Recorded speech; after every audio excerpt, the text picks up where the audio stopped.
सबको जय मसीह की। मैं जतिन बब्बर और आप देख रहे हैं मसीह परिवार चैनल। जैसे कि आप सब जानते हैं कि मैं इस चैनल पे प्रभु के अलग अलग दासों की वीडियोस डालता हूं, तो अगर आपको हमारा चैनल अच्छा लगता है तो आप इस चैनल को ज़्यादा से ज़्यादा सब्सक्राइब जरूर करें, ताकि आप प्रभु के वचन को सुन सके। वीडियोस को ज़्यादा से ज़्यादा शेयर करें ताकि जिन लोगों तक वचन नहीं पहुंचा उन तक भी वचन पहुंच सके।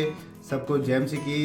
एक बार मैं आपसे दोबारा कहूँगा कि इस चैनल को सब्सक्राइब जरूर करें और वीडियोस को ज़्यादा से ज़्यादा शेयर करें। जय मसीह की। आज मैं आपको 5 बातों में बढ़ोतरी के सीक्रेट बताऊंगा। आप उसे नोट भी करेंगे क्योंकि आज सीखने वाली बातें होंगी और वेद होंगे, रेवलेशन होंगे। हर पॉइंट में एक वेद होगा, उसके विषय उस पॉइंट में लॉन्ग टीचिंग नहीं होगी। एक विषय पर 5 विषय में 5 रेवलेशन होंगे, और जब उन वेदों को आप अपनी आत्मा में लेंगे, जिस तरह विश्वास की गवाहियों को आपने देखा, जैसे वो इमेज आपके अंदर आत्मा में चले जाएगी और आपको याद रहेगी। क्योंकि जो आप सुनते हैं, विश्वास सुनने से फिर आपके अंदर एक इमेज बन जाती, एक पिक्चर बन जाती। मुझे ये करना है, मुझे ये प्राप्त करना है, मुझे इसमें चलना है, ये वेद। फिर वैसे ही आपकी आत्मा उसके अनुसार दिशा लेनी शुरू कर देती है। पर अगर आपने सुना नहीं तो आपकी आत्मा सुन पड़ी रहती है और बिना मार्गदर्शन के वो शांत रहती है और आप कोई भी प्रभावशाली कार्य आपको फैला नहीं पाती, हालेलुया, बढ़ा नहीं पाती। ओके, पहला वेद जो मैं आपको सिखाऊंगा वो है जो बढ़ोतरी के, आज मैं 5 हिस्सों में बढ़ोतरी के सीक्रेट में आपको बताऊंगा। तो पहला हिस्सा जिसमें आपकी बढ़ोतरी कैसे होगी, उस हिस्से में एक मैं पॉइंट बताऊंगा। पहला हिस्सा है प्रार्थना में बढ़ोतरी। मैं आपको बताना चाहता हूं, कई लोग प्रार्थना में संघर्ष महसूस करते हैं। पूरा दिन कोशिश करते हैं, शरीर से लड़ते हुए, मन से लड़ते हुए, हालातों से लड़ते हुए, विचारों से लड़ते हुए, मन लगाने से लड़ते हुए, और वो प्रार्थना नहीं कर पाते। बहुत ही कम लोग होते हैं जो अपनी प्रेयर लाइफ में संतुष्ट होते हैं। इसलिए एक संतुष्ट प्रेयर लाइफ के लिए बात करने से अधिक इस बात पर बात करना जरूरी है कि जो लोग अपनी प्रार्थना में संतुष्ट नहीं है, संघर्ष करते हैं। आपको पता है, परमेश्वर एक कीमत पर आपको आपकी प्रार्थना में संतुष्टि दे सकता है। बोलो जल्दी जल्दी बताओ वो कीमत क्या है। बोल सकता है कोई ऐसा? जल्दी जल्दी बताओ कि वो कीमत क्या है, कि परमेश्वर मुझे प्रार्थना में मन की, मेरी प्रार्थना में मन कैसे लगाएं, प्रार्थना करने वाला मन कैसे प्राप्त करें।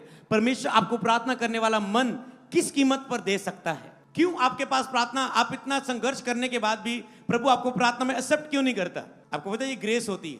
आप पूरा जोर लगा रहे हैं, मन लगा रहे हैं, कोशिशें कर रहे हैं, चाहते हैं, रोज कोशिशें कर रहे हैं, नहीं कर पाते। मुंह नहीं खुलते, बैठते रहते, खाली समय निकलता रहता, विचार आते, लड़ते जा रहे हो, अपने आप को मारते जा रहे हो, दुखी होते जा रहे हो, निराशा में जाते जा रहे हो, और आप इस संघर्ष में रहते हैं।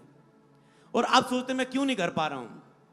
पूरी कोशिश करते हैं, प्रचार सुने होते प्रार्थना के, टीचिंगें सुनी होती है, किताबें पढ़ी होती है, स्पेशल वर्ड मिले होते आपको आपके अगुए के द्वारा, कुछ भी हो जाए, फिर भी आप जब नहीं कर पाते, आप कहते ये क्या बात है प्रभु, क्यों हो रहा है ऐसा, क्यों? हालेलुया। आपको पता है, जब प्रभु अनुग्रह करता है, तब अनुग्रह मतलब जब आपका प्रार्थना में मन लगने लगा, इसका मतलब प्रभु ने दरवाजा खोल दिया है आपको प्रार्थना में मन लगने का, आपके ऊपर ग्रेस दे दी, आप पर अनुग्रह कर दिए। और प्रभु क्यों नहीं आपको उस प्रार्थना में कई बार एक्सेप्ट करते जल्दी? बहुत भूख के बाद आप एक्सेप्ट किए जाते हैं, जब सारे मुद्दे क्लियर हो जाते हैं, आपके सारे मुद्दे, पॉइंट्स आपको पता चल जाते हैं क्या बिंदु है, आप कहते हैं यहां गलती हो, प्रभु मन फिराता हूं। कितना कुछ करते हैं, पवित्र आत्मा सहायता कर, शैतान दूर हो जा, सब कुछ करके देख लेते हैं आप, फिर भी आप देखते प्रार्थना में मन नहीं लग रहा है। पवित्र आत्मा सहायता कर, नहीं हो रहा है। यीशु के नाम में आता हूं पिता, नहीं हो रहा है। पिता तुझसे प्रार्थना करता हूं, नहीं हो रहा है। शैतान दूर हो जाए, शरीर दूर हो जाए, फिर भी नहीं हो रहा है। हालेलुया। आप सारी कोशिशें करके देख लेते हैं, किसी के साथ बैठ के देख लेते हैं, फिर भी नहीं होता। वो जो आप जिसमें संतुष्ट हो और आप कहते वाओ, हालेलुया। प्रभु आपको एक्सेप्ट क्यों नहीं करते? उसके पीछे 2 कारण हैं। अगर आप शरीर के आगे झुक के और अनआज्ञाकारी करके प्रतिदिन के जीवन में प्रार्थना में जाओगे, प्रभु आपको एक्सेप्ट नहीं करेगा कि वो आपको प्रार्थना करने वाला मन अनुग्रह दे, कि वो आपके साथ आत्मा एक हो जाए, होली स्पिरिट आत्मा में एक होके आत्मा में प्रार्थना कर पाओ, आत्मा से प्रार्थना कर पाओ। पवित्र स्थान में प्रार्थना कर पाओ, ये नहीं होगा, एक्सेप्ट नहीं किए जाते तुम। पुराने नियम में जब पवित्र स्थान का द्वार खोला जाता था, कुछ नियम होते थे। ये व्यक्ति पवित्र स्थान में आ पाएगा, ये बंदा बाहरी हिस्से में रहेगा। अगर बाहरी हिस्से वाला व्यक्ति भी अपने आप को इस गोत्र में आए, इस गोत्र का हो, एक्सेप्ट किया जाएगा। अगर बाहरी हिस्से वाला भी अपने आप को संसार से अलग करे, एक याजक के रूप में आए, तो ये यहां पर एक्सेप्ट किया जाएगा, तो ये काम कर सकता है। उसने अलग किया हो, उसने संसार से अपने आप को अलग किया हो, उसने अपने आप को पवित्र किया हो, संसार पे मन ना लगा हो, उसका काम एक ही हो, बस भवन में प्रभु के पवित्र स्थान में आना, और कोई नहीं, कोई लड़कियों के बीच नहीं, कोई संसार दुनिया के बीच नहीं। इंटरनेट में क्या है, अखबार में क्या पढ़ा, दुनिया में क्या चल रहा है, फेसबुक में क्या देखा, यूट्यूब में क्या देखा, कौन दुनिया में क्या कर रहा है, किसकी चुगली सुनी, किसकी निंदा सुनी, कोई कुछ नहीं। जो अलग किए होते थे सेपरेट, कि कोई उनके मनों में ना आए, जैसे जंगल में ले जाना, भक्ति करना, आप ऐसी फीलिंग को देखते हैं कई लोगों में। तो एक मूल्य होता था कि वो एक्सेप्ट किए जाए। आज परमेश्वर ने हमारे लिए वो पर्दा खोल दिया है, मतलब हर कोई पवित्र स्थान में नया जन्म पाया हुआ व्यक्ति, हर एक व्यक्ति पवित्र स्थान में प्रवेश कर सकता है। हम सब नया जन्म पाए हुए हैं, पवित्र आत्मा पाए हुए हैं, तो हम प्रवेश कर सकते हैं। पर अगर पवित्र आत्मा पाने के बाद भी, पवित्र आत्मा आपको किस लिए दिया है? पवित्र आत्मा आज्ञाकारिता पसंद करता है, और जहां आप आज्ञाकारी नहीं कर पाते, वहां पर आप पवित्र आत्मा की सहायता को मांगते हैं। अगर आप अनाज्ञाकारी, पूरे दिन में अनाज्ञाकारी करके, मतलब प्रभु ने कहा कोई आप वचन को नहीं पढ़ रहे, आपने फोन पर बहुत कुछ देखा, पाप नहीं किया पर बहुत कुछ नेगेटिव देखा, बहुत कुछ नेगेटिव सुना, बहुत लोगों की इधर उधर की बातें सुनी, बहुत कुछ शरीर में नकारात्मक बातें बोली, नकारात्मक अविश्वास को बोला। प्रतिदिन आप अविश्वास के कारण कितना कुछ खोते हैं आपको नहीं पता, लेकिन विश्वास बिना प्रसन्न नहीं होता, अविश्वास के कारण वो अप्रसन्न होता है। सारा दिन आपने अविश्वास की नकारात्मक बातें की। चेलों को प्रभु ने क्या किया? डांटा अविश्वास के कारण, अप्रसन्न होके, आत्मिक गुस्से से डांटा उन्हें। आप अप्रसन्न करते, अनाज्ञाकारी करते, प्रभु कहते विश्वास में बने रहो। आप अनाज्ञाकारी करते हैं पूरे दिन में, आप वचनों को तोड़ते हैं। माता पिता की आज्ञाकारी कर, तूने पता नहीं दिन में कितना जवाब दिया, कितनी अनाज्ञाकारी की। अपनी पत्नियों से प्रेम करो, पता नहीं कितनी बार तूने उसके प्रति गुस्सा रखा, कड़वाहट रखी। अपने पतियों की आज्ञा मानो, पता नहीं सारा दिन तो अपने पति की आज्ञा नहीं मानी, तेरा पति तुझसे नाराज रहा, तूने चिढ़ाया उसे, क्रोधित किया, दुखी किया। लेकिन अपने अगुओं के अधीन रहो। तुम अपने अगुओं के लिए, तुम्हारा प्रेम कम है, तुम अपने अगुए को कम सुन रहे हो, तुम अपने अगुए के लिए पूरी तरह से अधीनगी में नहीं हो, तुम अपने अगुए के लिए पूरी तरह से फेथफुल नहीं हो। और बहुत सी आज्ञाएं होती है, आप कहते हैं, इसीलिए मैंने संडे बताया था, जो चीजें जो प्रभु को बहुत प्रसन्न करती है, एक आज्ञाकारिता, एक परमेश्वर से प्रेम करना। प्रेम करोगे तो आज्ञाकारी करोगे। ये दो बातें अगर आप जोड़ दे कि मुझे पिता तेरी क्या आज्ञा है, तेरी क्या आज्ञा है, सारी आज्ञा को अपने इमेज हृदय में रखें और अपने हृदय में उन पर चलें, तो पिता बहुत प्रसन्न होता है। तो जो खुदा को ज्यादा प्रसन्न करता है वो ज्यादा इस्तेमाल किया जाता है परमेश्वर के द्वारा।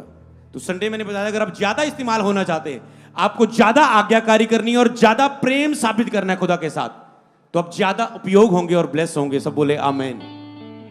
तो जब आप आज्ञाकारिता में नहीं होते, आप तोड़ रहे होते कहीं ना कहीं वचन।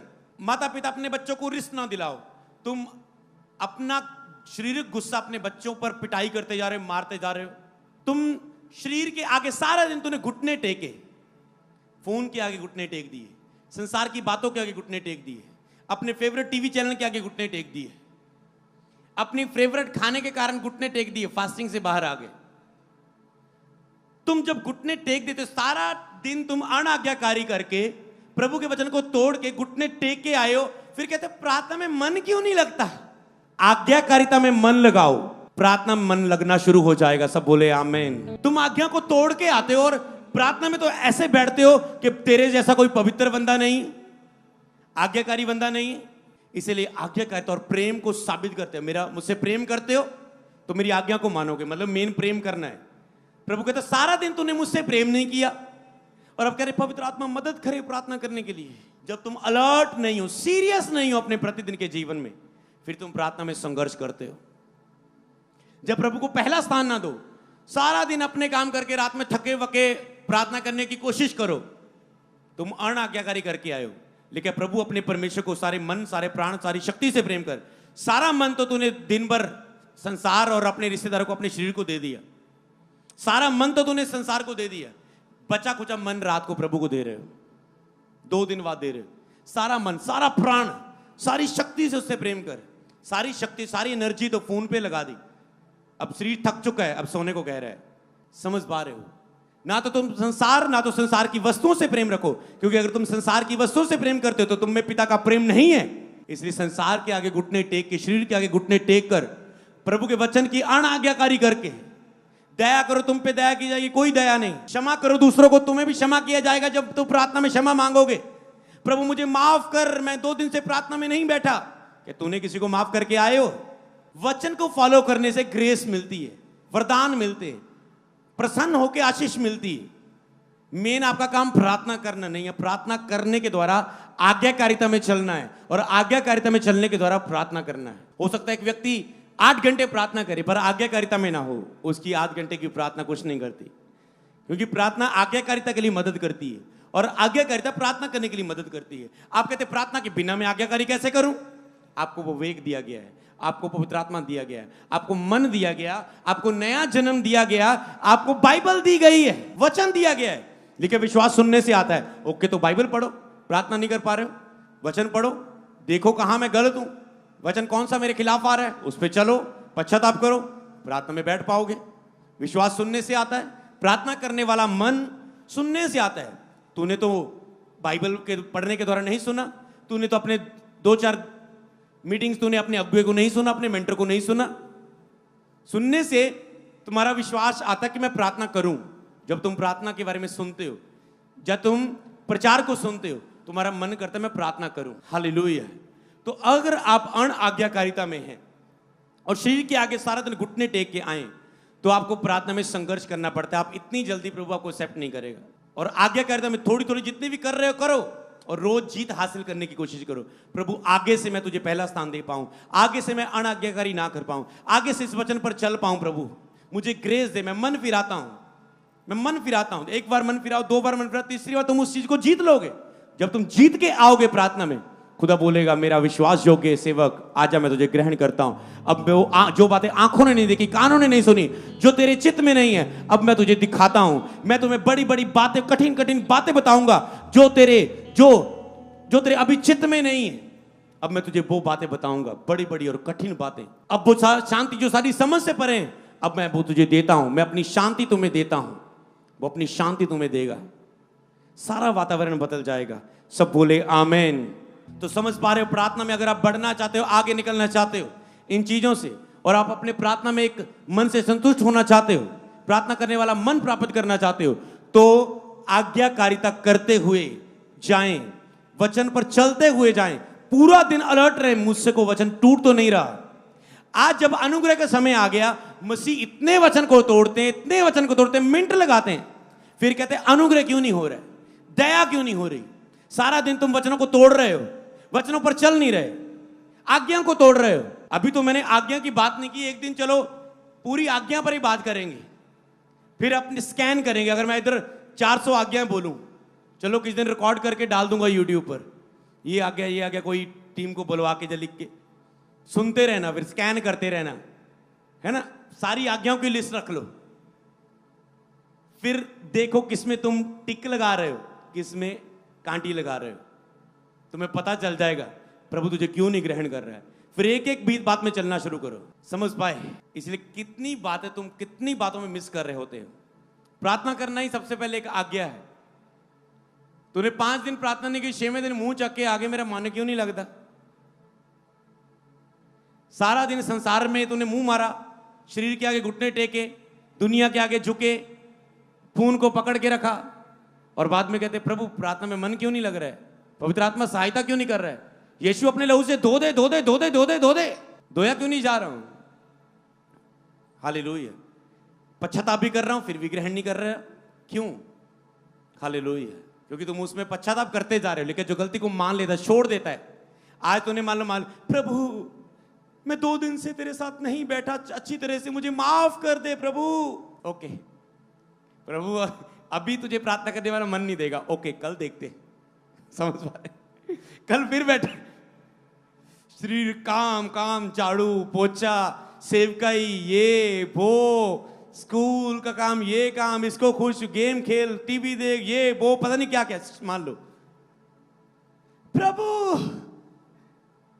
मैं आज फिर नहीं कर पाया, प्रभु मैं ऐसा क्यों हूं, मैं ऐसा क्यों हूं, मैं ऐसा वैसा, पूरी तरह जो शरीर में आता बोलते जाओगे। समझ पा रहे हो क्यों नहीं एक्सेप्ट किया? क्योंकि प्रभु देखता है आज पश्चाताप किया क्या, कल क्यों नहीं किया, इंतजार करता है। जब तुम आज रोए, पश्चाताप किया, कल करके दिखा दिया, और आप कहें प्रभु आज मैं वैसा नहीं आया, आज मैं करके आया, अब मुझे तू भी एक कदम आगे बढ़ा। तूने कहा तुम एक कदम आओगे मैं 10 कदम आऊंगा।